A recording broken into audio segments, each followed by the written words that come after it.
ঘন কুয়াশার জেরে নিয়ন্ত্রণ হারিয়ে রাস্তার পাশে জঙ্গলে উল্টে গেল একটি 4 চাকা গাড়ি। তবে অল্পের জেরে প্রাণে রক্ষা পায় গাড়িতে থাকা 2 ব্যক্তি। দুর্ঘটনাটি ঘটেছে দুর্গাপুরের শঙ্করপুরে।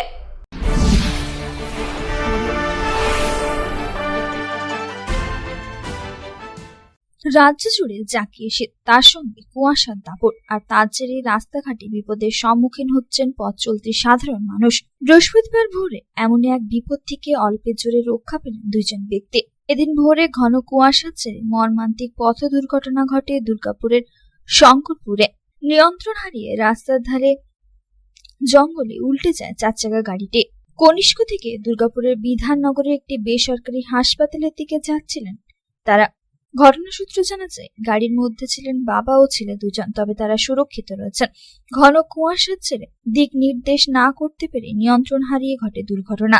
রাস্তা খারাপ ও ঘন কুয়াশার জেরে দৃশ্যমানতা যথেষ্ট কম থাকায় গাড়ির নিয়ন্ত্রণ হারিয়ে রাস্তা ভুল করে রাস্তার ধারে জঙ্গলে উল্টে যায়। তবে অল্পের জন্য বড়সড় বিপর্যয় এড়ানো গিয়েছে, যদিও এই দুর্ঘটনায় এলাকায় চাঞ্চল্য তৈরি হয়েছে।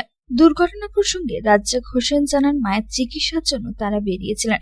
তবে বৃহস্পতিবার ভোরবেলায় বিদ্যুৎ না থাকায় রাস্তা অন্ধকার এবং শীতে ঘন কুয়াশা ও রাস্তা খারাপ থাকায় গাড়িটি বাঁ দিকে ঘেঁষে যেতে গিয়ে ঘটে এই দুর্ঘটনা। ঘন কুয়াশা ও বৃষ্টিতে দৃশ্যমানতার অভাব থাকায় গাড়ি নিয়ন্ত্রণ হারিয়ে রাস্তার পাশে জঙ্গলে উল্টে যায়। তবে তিনি ও তার ছেলে সুস্থ রয়েছেন। মানে ওই রাস্তাটা খারাপ ছিল, ওই জায়গাটা কুয়াশাতে বুঝতে পারি নাই, গাড়িটা বাঁ দিকে চাপ থেকে পুরো টেনে নিল গাড়িটা। কখন হয়েছে?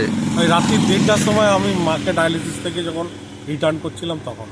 কে কে ছিল গাড়িতে? আমি আর আমার ছেলে ছিলাম, দুজনেরই কোনো আহত কোনো ইয়ে হয়নি। গাড়ি কিছু হয়নি তো? না না না, আমাদের দুজনে কিছু হয়নি, গাড়িটাই যা ইয়ে হয়েছে।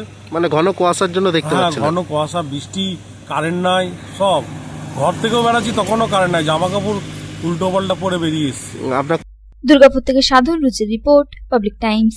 অবিসংবাদী শ্রমিক নেতা, আসানসোল লোকসভা কেন্দ্রের প্রাক্তন সাংসদ ও অবিভাজিত বর্ধমান জেলা সিপিএম এর অন্যতম রূপকার প্রয়াত রবীন সেনের 30তম মৃত্যুবার্ষিকী উপলক্ষে 19শে জানুয়ারি দুপুর 2:30 রানীগঞ্জ বল্লভপুর বেঙ্গল পেপার মিল মজদুর ইউনিয়ন অফিসে স্মরণ সভার আয়োজন করা হয়েছে। স্মরণ সভায় মুখ্য বক্তা থাকবেন কমরেড অমল হালদার, কমরেড গৌরাঙ্গ চ্যাটার্জি ও কমরেড বংশগোপাল চৌধুরী। নিবেদক পশ্চিম বর্ধমান জেলা সি2।